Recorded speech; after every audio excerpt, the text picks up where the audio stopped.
नमस्कार। अनादि टीवी की खास पेशकश सत्ता का फाइनल में आपका स्वागत है। मैं हूं रत्नाकर त्रिपाठी। उपचुनाव की तारीख जैसे जैसे नजदीक आ रही है, राजनीतिक दलों की सक्रियता बढ़ती जा रही है। राजनीतिक दल रोज नए नए हथकंडे अपना रहे हैं। जमीनी मुद्दों को भूलकर कोई भाषा की मर्यादा को तार तार कर रहा है, तो कोई आंसू बहाकर जनता का दिल जीतना चाहता है। जी हाँ, अब उपचुनाव के दंगल में इमोशनल कार्ड भी खेला जा रहा है। पहले इमरती देवी ने आंसू बहाए और अब कमलनाथ भावुक हो गए। अब सवाल यही कि क्या अब नेताओं ने आंसुओं को सियासी हथियार बना लिया है? क्या ये भावनाओं में बहे आंसू हैं या सिर्फ वोट पाने के लिए बहाए जा रहे हैं? सत्ता का फाइनल में आज इसी मुद्दे पर बात करेंगे, लेकिन इससे पहले देखिए हमारी ये खास रिपोर्ट।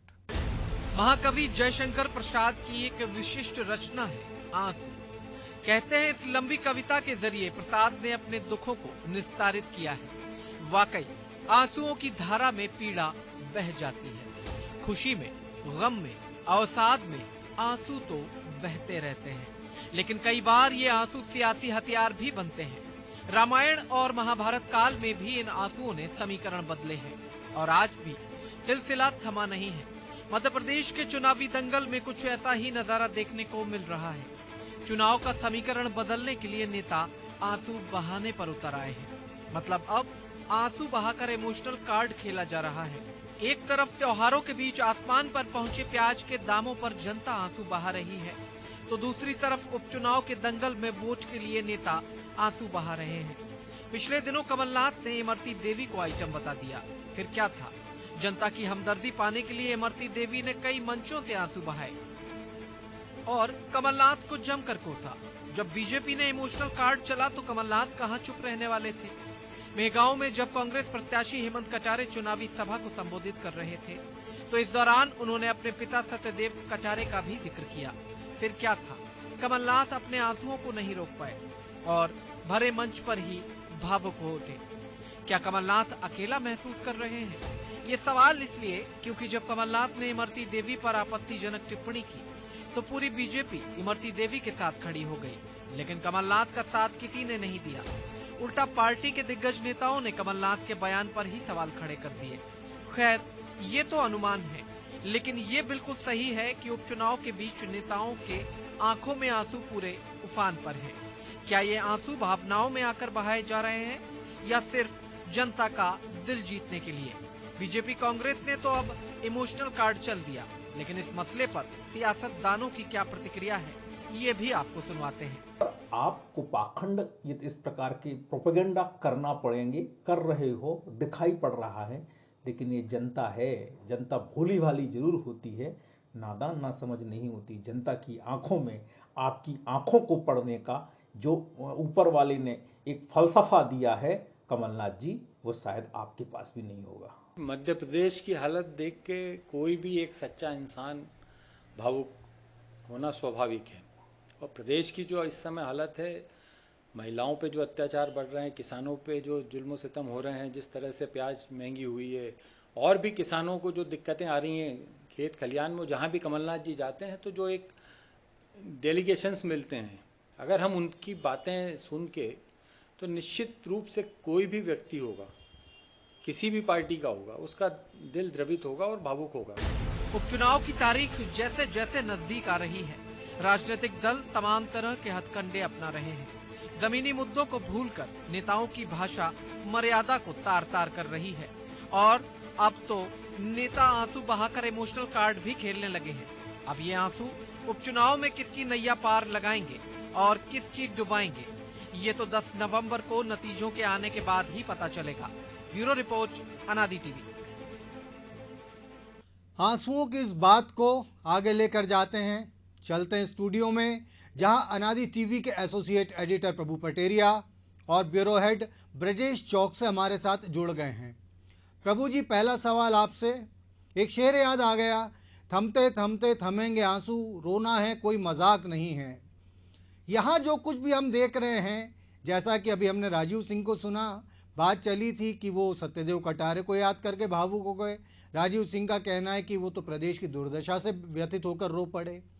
भाजपा के प्रवक्ता रजनीश अग्रवाल का कहना है कि फलसफा जनता समझती है इन सारी चीज़ों का असलियत। तो ये जो रोना है, जो आंसू हैं, इनमें कितना मजाक है और कितनी संजीदगी आप देखते हैं?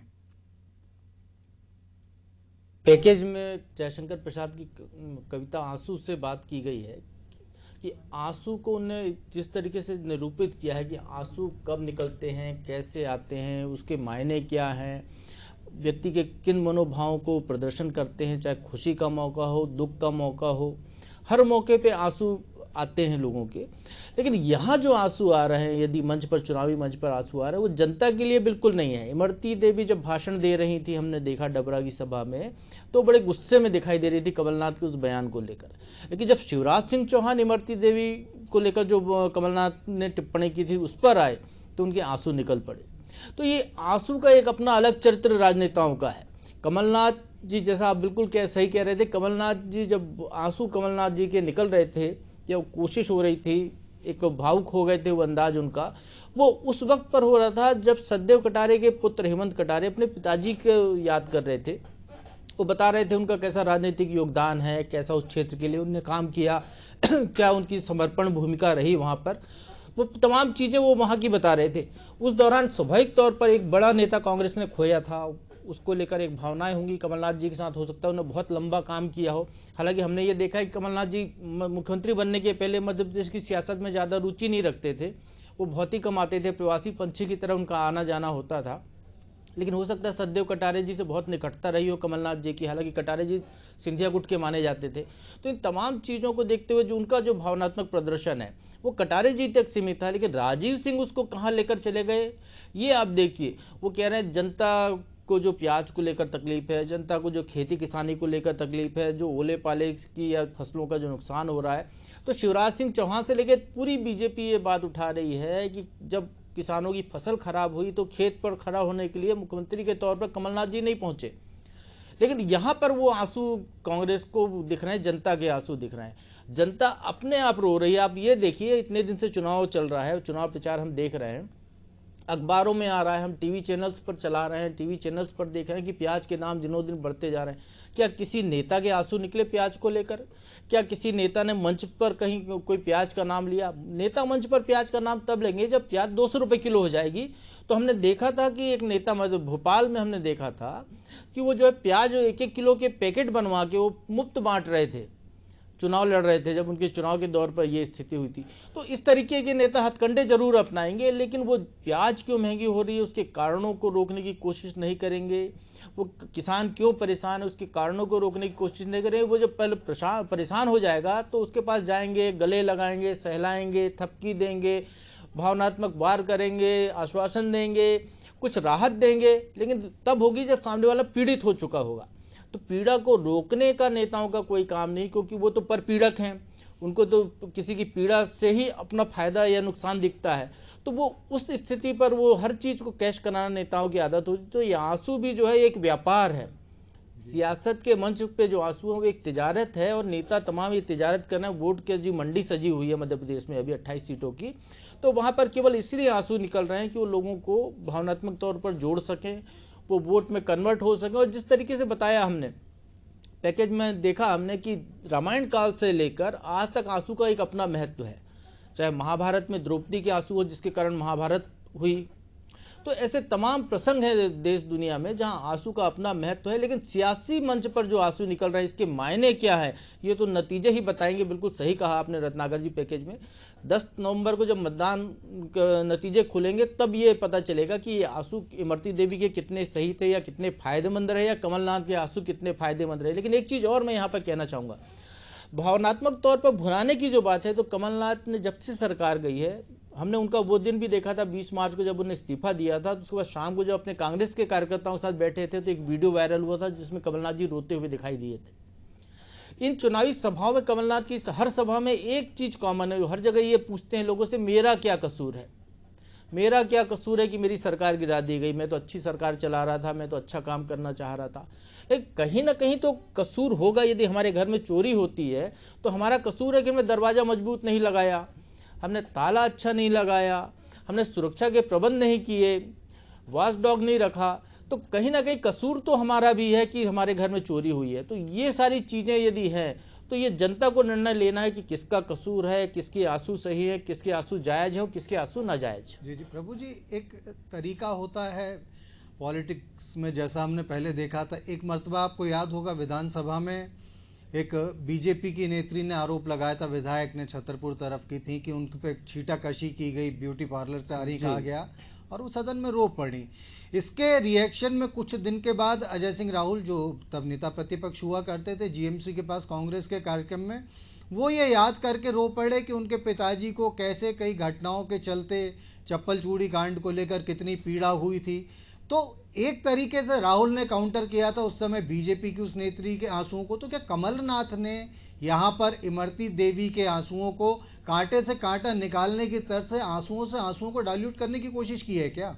बिल्कुल रत्नाकर जी, वही मसला है, क्योंकि वो ऐसा कोई मामला नहीं था कि सदैव कटारे की जो आज तो पुण्यतिथि का दिन था, ना उनकी जन्म जयंती का कोई दिन था, ना हम उनके अटेर चुनाव क्षेत्र में बैठकर बात कर रहे थे। एक नए चुनाव क्षेत्र में पहुंचे थे वो, जहां से सदैव कटारे के बेटे को इमोशनल कार्ड के तहत वहां पर चुनाव मैदान में उतारा गया है, क्योंकि वहां ब्राह्मण बहुल्य विधानसभा क्षेत्र है, ब्राह्मणों का एक अच्छा नेता चाहिए था। और वहां पर चौधरी राकेश सिंह जो कांग्रेस से टिकट के दावेदार थे, जिनको कमलनाथ जी ने कहते हैं आश्वासन भी दिया था टिकट का, लेकिन दिग्विजय सिंह और अजय सिंह राहुल, जिनका अभी आपने जिक्र किया, उनकी वजह से उनको टिकट नहीं दिया जा सका। ब्राह्मण नेता चाहिए था, तो एक ने इमोशनल कार्ड के तहत हेमंत कटारे को वहां से उतारा। और मुझे लगता है कि ये रंगमंच पर जिस तरीके से नाटक रचा जाता है, ये लगभग जो मंच पे जो आंसू बहाने का जो खेल है लगभग वैसा ही है, क्योंकि आप स्वाभाविक यदि आपके भावनात्मक तौर पर आंसू निकलते हैं तो एक अलग अंदाज होता है उसका, वो रुकते नहीं हैं आसानी से रत्नाकर जी। उसको रोकने के लिए 2-3 लोगों को आना पड़ता है, कोई आपकी पीठ पर हाथ फेरता है, कोई आपको आश्वासन देता है, कोई सहलाता है। लेकिन स्वाभाविक तौर पर किसी का व्यक्ति का जिक्र किया जाए, आपने आंखें से आपके आंसू निकल पड़े और जैसे ही अगला प्रसंग आएगा तो आप हंसने लगे, चाहे इमरती देवी का मामला हो, चाहे ये मामला हो। और हमने जब ये भी देखा है कि इमरती देवी के प्रसंग में जब आइटम कह रहे थे कमलनाथ जी, तो वो खुद हंसते हुए कह रहे थे। मंच पर खड़ी बगल में महिला नेत्री विजय लक्ष्मी साधो भी हंस रही थी, तमाम मंच पर लोग हंस रहे थे, सामने दर्शक भी जो जनता बैठी थी वो भी हंस रही थी। तो एक वो कटाक्ष व्यंग का खेल था, जिसको कि इमरती देवी वहां लेकर चली गई आंसुओं तक। शिवराज सिंह चौहान जब जिक्र करते हैं उनके आंसू का, तो इमरती देवी के आंसू स्वाभाविक धारा प्रवाह बहने लगते हैं। लेकिन जब वो खुद भाषण दे रही होती है तो आंसू निकलते, तब तो चंडी का रूप धारण करके बात करती हैं। तो ये जो अलग अलग स्वरूप आता है नेताओं का, ये अपने आप में एक बहुत अच्छी चीज़ है। और इसमें तो मैं कहूँगा कमलनाथ जी जो कहते हैं वो तमाम राजनीतिक बिरादरी के लिए लागू होता है कि वो कलाकार बहुत अच्छे हैं। यदि ये बॉलीवुड पहुँच गए तो बॉलीवुड के जितने सितारे हैं वो सब घर बैठ जाएंगे। निश्चित रूप से बॉलीवुड की आपने बात की। ब्रजेश जी, सोशल मीडिया के एक्टिविज्म का दौर है और सूचना प्रणाली और जितनी भी तमाम चीज़ें लोगों के ज्ञान चक्षु खोलने के हिसाब से सूचनाओं के विस्फोट का ये दौर चल रहा है। ऐसे दौर में एक साधारण से साधारण आदमी तक समझता है कि कौन वास्तव में भावुक हो रहा है, किसके आंसू सच्चे हैं और किसके आंसू सियासी हैं। आपको लगता है क्या कि इस तरीके के आंसू बहाव प्रकरण जो देख रहे हैं, जिन पर हम चर्चा कर रहे हैं खास तौर से, उनसे मतदाता को किसी भी हद तक क्या प्रभावित किया जा सकता है? निश्चित तौर पर रत्नाकर जी, भावनात्मक जो वो फीलिंग रहती है जो मतदाताओं के प्रति, जैसे आक्रोश व्यक्त जैसे करने की कोशिश करते हैं, उनको उद्धृत करने की कोशिश की जाती है। जैसे कि इमरती देवी के मामले में भाजपा ने करने की कोशिश की कि एक नारी का अपमान, पूरी नारी जाति को उन्होंने वो लेकर के, ये पूरी नारी जाति का अपमान है, उसको उनका आक्रोश जगा कर उसका फ़ायदा उठाने की कोशिश की। इसको भावनात्मक इमोशनल कार्ड कहते हैं।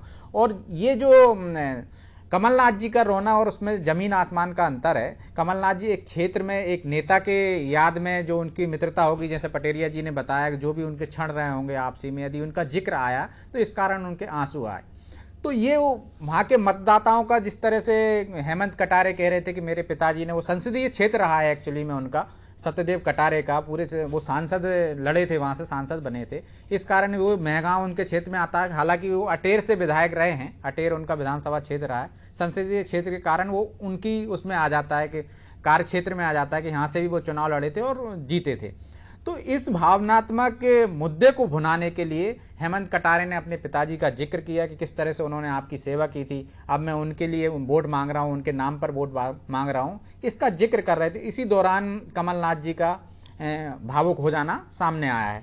वैसे भी नेताओं का भावुक होना और कब बदल जाना ये जनता अच्छी तरह से समझती है कि उनका कब क्या है, बदल जाते हैं उनका स्वभाव, किस तरह से वो लोगों को भ्रमित करने की कोशिश करते हैं। चाहे इमरती देवी का मामला ले लो, चाहे कमलनाथ जी का मामला ले लो, इनके रोने में कहीं ना कहीं आपको नाटकीय वो दिखेगा आपको, जैसे कि पटेरिया जी ने कहा एक्टर भी फेल हो जाएंगे। तो ये फायदा उठाने के लिए रोना है, स्वाभाविक रोना एक अलग हो जाता है। जैसे कि इमरती देवी एक बार रो चुकी हैं, लेकिन जिस तरह से वो बार बार रो रही हैं, हर बार सभा में यदि जिक्र आता है तो वो रोने की कोशिश करती हैं, तो वो नाटकीय अलग दिखता है और जो स्वाभाविक है वो अलग दिखता है। यहाँ भी कमलनाथ जी का आपका रोना जो आप देखेंगे तो वो जब वो सत्ता से बेदखल हो गए थे, जिस तरह से कार्यकर्ताओं को बीच रोना उनका आए थे, आंसू आए थे और भावुक हुए थे, वो एक स्वाभाविक लगता है। और यहाँ आप देखेंगे, हम फुटेज भी दिखा रहे हैं, तो वो रोना नहीं है। और जिसको राजीव सिंह जी जनता के बीच में ले गए कि जनता के कारण रो रहे हैं, तो नेताओं को जिसे कहते हैं कि वो धार्मिक स्थल पे भी जाते हैं कि पूरे देश के लिए, प्रदेश के लिए मांग रहे हैं, तो और जब चुनाव होते हैं तो खुद के लिए भी मांगने जाते हैं। तो उसी तरह से है ये जनता के लिए रोना और खुद के लिए, मतलब भावनात्मक रूप से उनको वो करना और मतदान के रूप में खुद हासिल करने की कोशिश होती है एक्चुअली में। जी जी, लेकिन देखिए ना, जैसा कि हमने बीते लोकसभा चुनाव में देखा था, उत्तर प्रदेश में मोहम्मद आजम खान जो सपा के कैंडिडेट थे, उन्होंने जया प्रदा के लिए घनघोर आपत्तिजनक टिप्पणी की थी। कमलनाथ जी की टिप्पणी से ज़्यादा गंभीर मामला था, बहुत ही आपत्तिजनक था। बीजेपी ने उसको भुनाने की पूरी कोशिश की। जया प्रदा रोईं, जया प्रदा ने शिकायत की, जया प्रदा ने कई सभाओं में आंसू बहाए। बीजेपी ने इसको नारी सम्मान से जोड़ा। बावजूद उसके आजम खान वो चुनाव जीतने में सफल रहे। तो इसी आधार पर मैं पूछ रहा था कि इस तरीके की चीज़ें कितने अपील कर सकती है जनता को, क्योंकि जया प्रदा के आंसू तो नेचुरल थे, हालांकि अभिनेत्री हैं वो, लेकिन उनका जिस हिसाब से अपमान हुआ था, उनके आंसू वाकई काफ़ी नेचुरल थे। तो मैं यही जानना चाह रहा था कि जनता को अब ये चीज़ें अपील करती हैं या वे इस बात को सोच के बैठ जाती है कि it's a part of politics, जहाँ कुछ भी हो सकता है। जैसा कि आपने जिक्र किया है रत्नाकर जी, आजम खान का जो मामला था, चुनाव आयोग ने उनको 3 दिन के लिए चुनाव प्रचार पर रोक लगा दी थी। एक सख्त जो उन्होंने बयान दिया था जयप्रदा के खिलाफ। इसके बाद इमोशनल कार्ड खेला गया था, लेकिन हर परिस्थितियां अलग होती हैं। विधानसभा क्षेत्र में कोई एक कार्ड काम नहीं करता, जातीय समीकरण रहते हैं, मुद्दे रहते हैं और ये चीज़ें रहती हैं। और जिस क्षेत्र से चुनाव लड़ते थे आजम खान और जिस क्षेत्र से लड़ते हैं, वहाँ पर वो मुस्लिम बहुल क्षेत्र है। जयप्रदा ने ये करके कि 50% जो मतदाता होते हैं महिलाओं को, उनको प्रभावित करने के लिए भाजपा ने वो कार्ड खेला था, लेकिन वो सफल नहीं हुआ। लेकिन दूसरी जगह उसका असर दिखता है। यदि इमरती देवी रो रही हैं यहाँ पे, एक क्षेत्र के अलावा 28 सीटों पर उसका असर रहेगा, कहीं ना कहीं रहता है। तो दूसरी जगह भाजपा को निश्चित तौर पर उत्तर प्रदेश में भी फायदा मिला है उसका, और यहाँ भी जो इमरती देवी का रोने का फायदा दिख रहा है। तभी तो भाजपा पूरे प्री प्लान के साथ 28 विधानसभा क्षेत्रों में और लगातार इस मुद्दे को उठा रही है, क्योंकि उसको मालूम है कि लोगों की भावनाओं को भड़काने से, यदि यही सब चीज़ नहीं होती, भावनात्मक रूप से लोगों से यदि अपने फेवर में नहीं कर सकते, तो ना राम मुद्दा रहता, ना धार्मिक मुद्दा रहता, ना इस तरह के मुद्दे आते। और कांग्रेस को कहीं ना कहीं लग रहा है रत्नाकर जी कि वो गलत स्टेप हो गया। यही कारण है कि कमलनाथ जी ने भी रोने का बदला रोने से, कि मतलब एक चीज़ से एक चीज़ को काटने की कोशिश की गई है। जैसे आपने विधानसभा की बात की, विधानसभा में भी वो कांड हुआ था, इसके बाद ईश्वर दास रोहाणी रोए थे और फिर इसके बाद अजय सिंह रोए थे। तो ये चाकू से चाकू, मुझे बहुत कहते हैं, कहावत है ना, वो काटने की कोशिश की गई है कि एक उससे तीर से निशान तोड़ने की, मतलब कि आपने जो किया है हम उसी का बार करके निपटा देंगे। तो ये कोशिश है इसमें, और मुझे ज़्यादा कुछ लगता नहीं है। प्रभु जी, एक चीज़ और सामने आई है, इमरती देवी जब रोई तो सहज रूप से लोगों की सहानुभूति उनके साथ चली गई, क्योंकि कमलनाथ ने जो कहा दैट वाज हाईली ऑब्जेक्शनेबल, उस किसी महिला के लिए नहीं कहा जा सकता। लेकिन उन आंसुओं के बाद जो एक वीडियो आज फिर वायरल हो रहा है इमरती देवी का, जिसमें उन्होंने कमलनाथ को कमीना से लेके शराबी तक कह दिया है, उनकी दिवंगत माँ के लिए भी परसों उन्होंने कुछ कहा, उनके परिवार की महिलाओं के लिए कहा। और इस सारे के सारे घटनाक्रम में इमरती देवी एक बड़ी पिक्यूलियर सी चीज़ है कि हर बार बंगाल का जिक्र कर रही हैं। ये बंगाल का जादू क्या है, पहला सवाल मेरा आपसे। और दूसरा सवाल ये कि क्या इस तरीके के बयान देने के बाद इमरती देवी अपने आंसुओं का मोल खोने की स्थिति में आ सकती हैं? देखिए रत्नाकर जी, माफ कीजिएगा रत्नाकर जी, जिस तरीके से बुंदेलखंड का जो एरिया जहाँ से इमरती देवी आती हैं, या हम कहें कि पूरे मध्य प्रदेश में भी बात की जाए, तो एक पुराने ज़माने से एक फेमस है कि जादू जो होता है वो बंगाल का बड़ा कठिन होता है, और बंगाल की महिलाओं के बारे में भी कहा जाता है कि वो जादूगरनी है बहुत सारी महिलाओं के लिए। तो एक वो कहावत जो है ग्रामीण क्षेत्रों की, वो वही कहावत है कि बंगाल का जादू, बंगाल की बंगालन जादूगरनी, इस टाइप के शब्द भी लोग प्रयोग करते हैं ग्रामीण क्षेत्रों में।